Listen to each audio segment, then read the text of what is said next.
Hello my dear students, मैं शिवम अग्रवाल आपका स्वागत करता हूं आपकी अपनी यूट्यूब चैनल कैटलिस्ट क्लासेस पर। तो ये क्लास 10th का प्रीवियस ईयर क्वेश्चंस का फर्स्ट लेक्चर है और इस फर्स्ट लेक्चर में हम जो शुरुआत करने जा रहे हैं वो कौन से चैप्टर से स्टार्ट करने जा रहे हैं? केमिस्ट्री के फर्स्ट चैप्टर से, जिसका नाम है केमिकल रिएक्शन एंड इक्वेशन।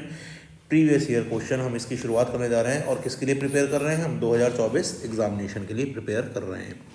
तो ये जो प्रीवियस ईयर क्वेश्चन है इसकी प्रैक्टिस के लिए मैं आपसे चाहूँगा कि आप अपना रिवीजन, कंसेप्ट सब कुछ अच्छी तरीके से क्लियर करके जब बैठें, जब ज़्यादा मज़ा आएगा हमको क्वेश्चंस जो है सॉल्व करने में।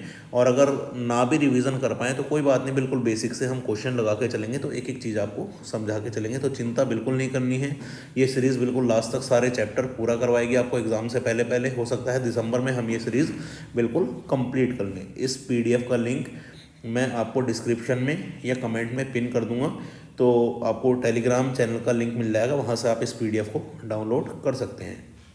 तो चलिए बिना टाइम गवाए हम चैप्टर की शुरुआत करते हैं। तो आपको पता ही है कि हम कौन सी बुक को फॉलो कर रहे हैं, टुगेदर विद पब्लिकेशन, मतलब जो रचना सागर पब्लिकेशन है उसकी जो बुक आती है, बहुत फेमस पब्लिकेशन है टुगेदर विद, और इसकी जो प्रीवियस ईयर क्वेश्चन वाली बुक है उसको हम फॉलो कर रहे हैं। तो एक एक क्वेश्चन बहुत बढ़िया तरीके से हम समझेंगे। तो ये चैप्टर 1 के कुछ ये माइंड मैप दे रखे हैं शुरुआत में, या देख लेना।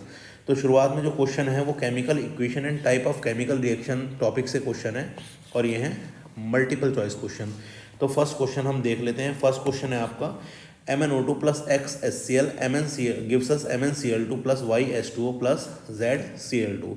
इस इक्वेशन को हमें बैलेंस करना है और X, Y और Z की जगह पे जो नंबर आने हैं बैलेंस करने के बाद वो आपको बताना है। तो देखो Mn 1 है, Mn 1 है, कोई दिक्कत वाली बात नहीं, पहले से ही बैलेंस है।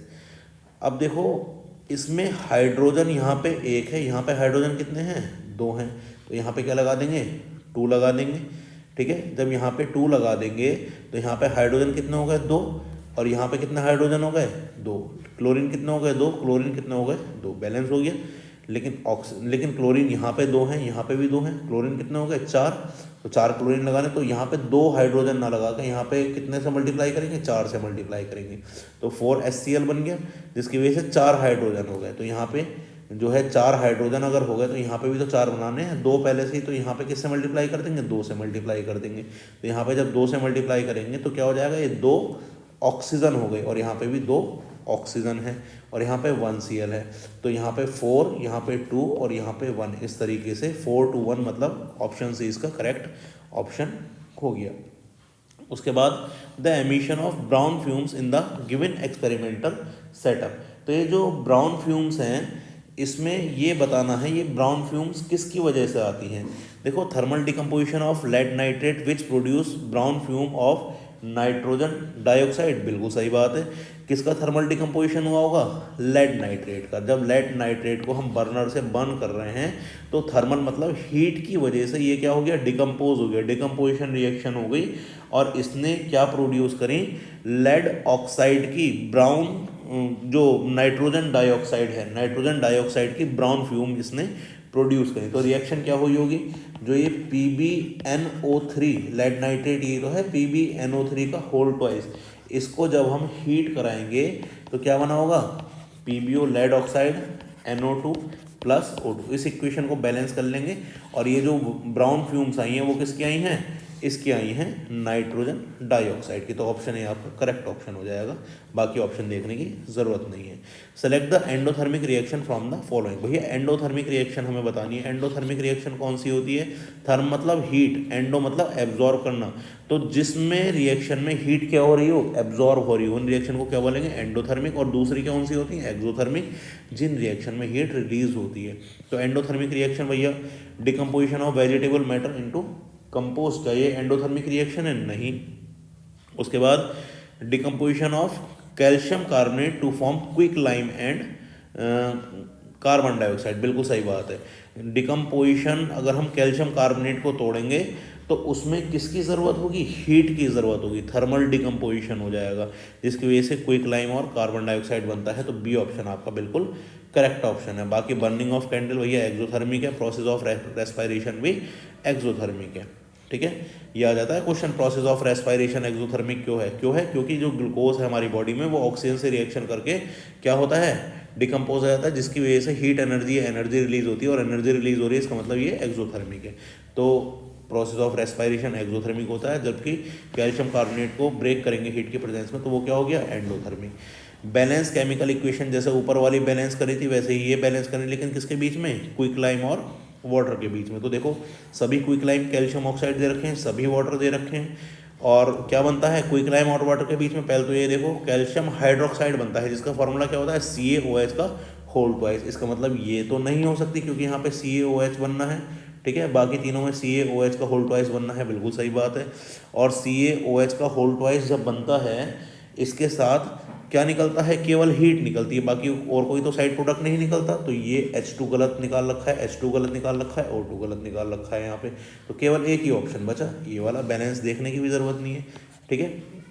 उसके बाद balance the following chemical equation, the value of x why should respectively. भैया एक्स और वाई की वैल्यू बतानी है बैलेंस करने के बाद। तो देखिएगा इसको हम कैसे करेंगे, यहाँ पे Al2O3, ठीक है, और यहाँ पे क्या आ रहा है, NaAlO2। यहाँ पे Al कितने हैं, 2 हैं, यहाँ पे Al कितना है, 1 है, तो यहाँ पे क्या लगा दें, 2 लगा दें, और यहाँ पे 1 ही रहने दें। तो क्या होगा, 2 Al हो जाएंगे, 2 Na हो जाएंगे, ऑक्सीजन भी बैलेंस हो जाएंगे, हाइड्रोजन भी बैलेंस हो जाएंगे। तो इसका ऑप्शन कौन सा आ जाएगा, ऑप्शन बी इसका करेक्ट आंसर आ जाएगा कि x की जगह 1 रखो, y की जगह 2 रखो, तो ये इक्वेशन आपकी क्या हो जाएगी, बैलेंस हो जाएगी। 6 देखिएगा, consider the following chemical equation first and second. ये दोनों केमिकल इक्वेशन हमें कंसिडर करनी है, और क्या बताना है, the correct statement about these equation. Correct statement बताना है, एक बार इक्वेशन फिर से ऑब्जर्व कर लो। Mg+2HCl MgCl2 प्लस H2 है ना, और ये NaOH प्लस HCl, ये बेस प्लस एसिड की रिएक्शन है, और ये क्या बनना है, सॉल्ट प्लस वाटर बनना है। ये मेटल और एसिड की रिएक्शन है, इसमें हाइड्रोजन गैस रिलीज हो रही है। तो देख लेते हैं इसमें क्या है। ये है फर्स्ट डिस्प्लेसमेंट रिएक्शन है, जबकि सेकंड डिकम्पोजिशन रिएक्शन है, ऐसा तो नहीं है। और सेकंड देखिएगा, फर्स्ट क्या है, डिस्प्लेसमेंट रिएक्शन है, और सेकंड क्या है, डबल डिस्प्लेसमेंट रिएक्शन है। एक बार चेक कर लेते हैं। तो Mg और HCl, बिल्कुल सही बात है, Mg ने क्या कर दिया, हाइड्रोजन को डिस्प्लेस कर दिया है ना, तो MgCl2 बन गया, और NaOH HCl exchange of ion हुआ क्या, नहीं हुआ, neutralisation reaction, double displacement reaction का ये एग्जाम्पल है, न्यूट्रलाइजेशन रिएक्शन जो होती है, तो उसका ये एग्जाम्पल हो गया। तो बिल्कुल सही बात है, सेकंड ऑप्शन आपका करेक्ट है। इसका मतलब पहली जो है डिस्प्लेसमेंट है, और दूसरी जो है डबल डिस्प्लेसमेंट रिएक्शन है। 7th देखिएगा, a metal ribbon X burn in oxygen with dazzling white flame forming a white ash Y. तो कोई एक मेटल रिबन है, मैग्नीशियम का रिबन ही हम आज तक पढ़ते आए हैं भाई, और जब उसको ऑक्सीजन में जलाएंगे तो वाइट ऐश देता है, कौन सा, मैग्नीशियम ऑक्साइड का। करेक्ट ऑप्शन बताना है एक्स वाई का। तो मैग्नीशियम और मैग्नीशियम ऑक्साइड, और इसका रिएक्शन कॉम्बिनेशन, इसका ऑप्शन बी आपका क्या हो जाएगा, करेक्ट हो जाएगा। उसके बाद देखिएगा, ये डबल स्टार वाला क्वेश्चन है, देखो मैंने स्टार मार्क भी कर रखे हैं जिससे आपको पता लग जाए कौन कितना इंपॉर्टेंट क्वेश्चन है, ठीक है। एक्वा सॉल्यूशन पोटेशियम आयोडाइड का, किसका, पोटेशियम आयोडाइड, मतलब Ki का सॉल्यूशन जब लेड नाइट्रेट के साथ रिएक्ट करता है, लेड नाइट्रेट मतलब PbNO3 का होल ट्वाइस। तो ये तो वैसे ही रिजेक्ट हो गया PbNO3, इसमें फॉर्मूला ही गलत दे रखा है, PbNO3, ये भी फॉर्मूला गलत दे रखा है ना, क्योंकि Pb की वैलेंसी 2 होती है और NO3 के ऊपर -1 होता है, तो NO3 का होल ट्वाइस ही तो आएगा वैलेंसी बैलेंस करने के लिए। तो B या C में से हो जाएगा, है ना। इतनी बात से हमें पता लग गया। An insoluble substance separate out, कोई ऐसा सब्सटेंस बना जो इनसॉल्युबल है वो अलग हो गया, इसका मतलब क्या बनना होगा, कोई प्रेसिपिटेट बनना होगा। क्या बनना होगा, कोई प्रेसिपिटेट बनना होगा। तो प्रेसिपिटेट बनेगा, देखते हैं कौन सा प्रेसिपिटेट, केमिकल इक्वेशन बतानी है इसमें। तो Ki और PbNO2, तो Pb इसके साथ आ जाएगा I के साथ, क्या बनाएगा, PbI2 बना लेगा, वही वैलेंसी वाला खेल, Pb की 2 है, I की 1 है, तो PbI2 आएगा, तो PbI तो आएगा नहीं, तो इसमें ऑप्शन भी करेक्ट आ गया, PbI2 का येलो प्रेसिपिटेट होता है। इतनी बात समझ में आई आपको। क्वेश्चन नंबर 9, ये भी डबल स्टार क्वेश्चन है। Select the appropriate state symbol of the product given as X and Y in the following chemical equation by choosing the correct option from the table। भैया ये बताना है कि इसमें symbol कौन से बिल्कुल अप्रोप्रिएट रहेंगे X और Y के। तो जिंक ने H2SO4 के साथ रिएक्शन करी, zinc sulphate plus hydrogen gas, तो मैंने हाइड्रोजन गैस कह दिया, तो इसकी स्टेट क्या हो जाएगी, गैस है, और Zn4 किस में बनता है, एक्वस में बनता है, तो इसका ऑप्शन बी करेक्ट आंसर हो गया। क्वेश्चन नंबर 10 देखिएगा, ड्यूरिंग इलेक्ट्रोलाइसिस ऑफ वाटर, जब हम वाटर का इलेक्ट्रोलाइसिस करेंगे, if the volume of oxygen and hydrogen evolve at the electrode are VO and VH respectively, तो इन दोनों का रेशियो क्या होगा, ऑक्सीजन अपॉन हाइड्रोजन का रेशियो क्या होगा, बताइए इसका रेशियो क्या होगा। देखो अगर H2O में भी अगर हम देखें तो हाइड्रोजन 2 हैं, ऑक्सीजन क्या है, 1 है ना, तो इसका वॉल्यूम का रेशियो क्या हो जाएगा, 1/2, कितना हो जाएगा, 1/2। तो इसका आंसर भी क्या हो जाएगा, आंसर नंबर सी 1/2। इतनी बात समझ में आई, क्योंकि ऑक्सीजन ऊपर है तो 1, हाइड्रोजन नीचे है तो 2। इतनी बात समझ में आई। 11 देखिएगा, in the electrolysis of water if the mass of the gas collected at the anode is Ma and mass of the gas collected at the cathode is Mc, the value of Mc/A। जब water का electrolysis करेंगे तो भैया hydrogen एक electrode पे जाके चिपक जाएगी, हाइड्रोजन चिपक जाती है कैथोड पे जाके जो कि माइनस इलेक्ट्रोड होती है, और ऑक्सीजन जाके चिपक जाती है एनोड पे जो कि प्लस वाली इलेक्ट्रोड होती है। तो आपको मास का रेशियो बताना है, तो देखो वॉल्यूम का तो हमने सिंपल कर लिया था 1:2, लेकिन मास इनका अलग अलग होता है, काफ़ी फर्क होता है मास में। तो अगर हाइड्रोजन का हम मास देखें, देखो उस पर इकट्ठी जो होगी कैथोड पे हाइड्रोजन H2 की फॉर्म में इकट्ठी होगी, और जो एनोड पे ऑक्सीजन इकट्ठी होगी वो O2 की फॉर्म में इकट्ठी होगी। H2 मतलब 1 × 2 मतलब 2 मास हो गया इसका, है ना, 2 यूनिट मास, और O2 मतलब 16 × 2 मतलब 32, और 2 और 32 का जो रेशियो आएगा, है ना, हाइड्रोजन और ऑक्सीजन का जो रेशियो आएगा वो कितना आएगा, 1:16, कितना आ जाएगा, 1:16। लेकिन जो हाँ हाइड्रोजन अगर हम बैलेंस फॉर्म में इसको देखेंगे तो ये होगा 2H2, कितना होगा, 2H2, कितना हो जाएगा, 2H2 का मतलब 4, और जो ऑक्सीजन है, ऑक्सीजन मतलब कितना आया हमारा, O2 मतलब 32, तो 4:32 कितना हो गया, 1:8। तो 1:8 किस में आ रहा है, डी में आ रहा है, तो ये इसका करेक्ट ऑप्शन हो जाएगा। इतनी बात समझ में आई। तो ये 2H2 कहाँ से आया, 2H2 आया जब हम इसकी बैलेंस केमिकल इक्वेशन देखेंगे तो O2 1 होता है और H2 कितने होते हैं, 2 होते हैं। इतनी बात समझ में आई। उसके बाद 12 वाला देखेंगे, student while burning a magnesium ribbon air collect the product in wet watch glass. तो भैया जब उसने मैग्नीशियम रिबन को बर्न करा तो वेट वॉच ग्लास में, गीले वॉच ग्लास में उसने उसके पाउडर को कलेक्ट कर लिया। मतलब पाउडर क्या बना होगा, मैग्नीशियम का बन करके मैग्नीशियम ऑक्साइड, और गीले वॉच ग्लास में मतलब H2O, तो क्या बन गया, मैग्नीशियम हाइड्रोक्साइड MgOH का होल ट्वाइस। इतनी बात आपको समझ में आई, ठीक है। तो मैग्नीशियम हाइड्रोक्साइड इसका आंसर आ जाएगा, न्यू प्रोडक्ट। उसके बाद 13 देखिएगा, 13 ऊपर है, कंसिडर फॉलोइंग केमिकल इक्वेशन। ये केमिकल इक्वेशन देखनी है हमें, information convey by the equation are. तो इस इक्वेशन से आप कौन कौन सी इन्फॉर्मेशन कन्वे कर सकते हैं। तो NaOH react with H2SO4 to produce Na2SO4 and water, बिल्कुल सही बात है। NaOH H2SO4 के साथ रिएक्ट करके ये दे रहा है।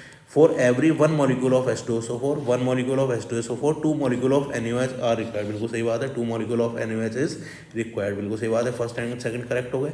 Acid and base are non ionic in nature, acidic और बेस नॉन आयनिक नेचर। भैया आयंस बन के ही तो डबल डिस्प्लेसमेंट हुआ इसका, ये तो गलत हो गया point. This is not a redox reaction, बिल्कुल रिडॉक्स रिएक्शन है, एक इसमें ऑक्सीडाइज हुआ, एक इसमें रिड्यूस हुआ, तो ये वाला पॉइंट भी क्या हो गया, गलत हो गया। तो केवल फर्स्ट और सेकंड इसका है, इसका मतलब ऑप्शन ए इसका करेक्ट आंसर आ जाएगा। 14 देखिएगा, select the correct matching in the following table in connection with the given chemical reaction. भैया इसको मैच कराना है टेबल को, और इसमें बताना है कि कैसे कैसे क्या होना है। देखो CuSO4 किस कलर का होता है, ब्लू कलर का होता है। किस कलर का होता है, ब्लू, बिल्कुल सही बात है। FeSO4 किस कलर का होता है, ग्रीन कलर का।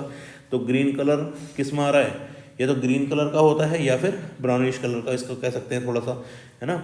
तो FeSO4 जो है ग्रे नहीं, ब्राउनिश आ रहा है, ठीक है, ये आ रहा है, ये तो नहीं आ रहा है, ये नहीं आ रहा ग्रे, तो ये दोनों ऑप्शन तो रिजेक्ट हो गए। इसका मतलब बी और डी में से कोई एक ऑप्शन आपका हो जाएगा। तो पेल ग्रीन कलर का होता है ना, तो पेल ग्रीन को हम क्या बोल सकते हैं, ब्राउनिश। अब FeSO4 के ऊपर Fe की लेयर चढ़ गई है ना, वो सॉरी CuSO4 के ऊपर Fe की लेयर चढ़ गई, तो जब भी तो ये ब्राउनिश हुआ। उसके बाद हमने क्या करना है, final colour of the solution, है ना, final colour of the iron nail. तो आयरन नेल के ऊपर ब्राउनिश लेयर चढ़ जाएगी नहीं, तो final colour of the solution क्या हो जाएगा, पेल ग्रीन हो जाएगा, है ना, FeSO4। उसके बाद टाइप ऑफ रिएक्शन क्या करा इसने, डिस्प्लेस कर दिया। Fe ने किसको डिस्प्लेस कर दिया, CaSO4 को। देखो डबल डिस्प्लेसमेंट तो वैसे भी नहीं, ये दोनों ऑप्शन तो वैसे भी रिजेक्ट हो जाते।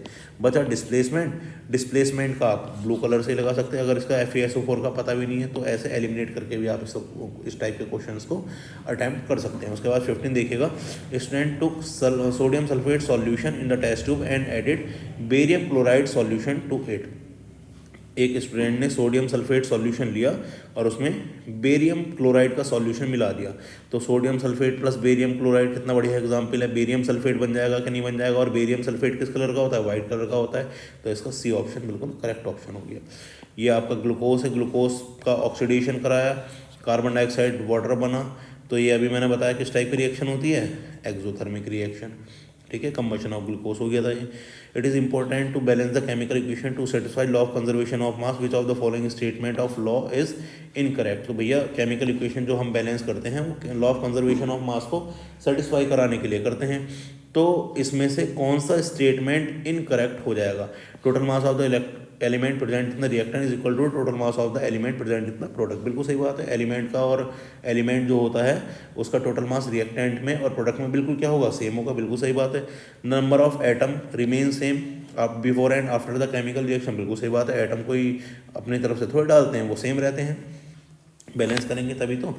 The chemical composition of the reactant is same before and after the reaction. भैया जो केमिकल कंपोजिशन है वो तो चेंज हो जाती है ना, एटम का रीअरेंजमेंट हो जाता है तो केमिकल कंपोजिशन तो अपना आप ही चेंज होगी।